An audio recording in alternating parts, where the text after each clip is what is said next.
Hi, welcome to Laura's Fundora. Today I'm going to show you how I made this beaded tree.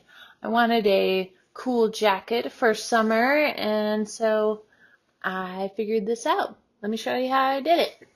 Okay, so I set up my tempered embroidery, kind of the thickness that I wanted the dirt to be, a good half a foot, and kind of measured it out and just used that with a string. I used the regular tempered I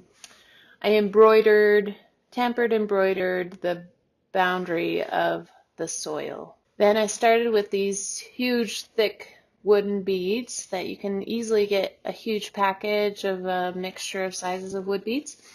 And I just went across, tempered embroidered each bead across in a line, and then I did smaller beads and then a gold set, and I kind of had a pattern, so every 3 lines would be the wooden beads and then smaller beads in between for each line.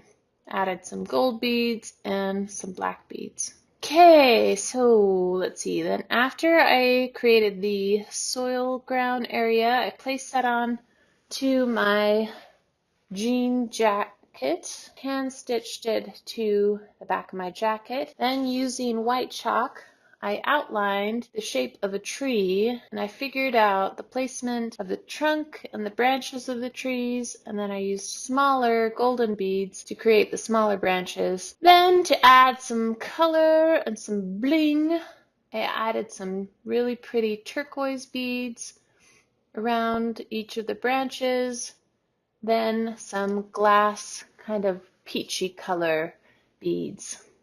And I just hand stitched the turquoise beads on, and the trunk didn't really take long because it's a small tree.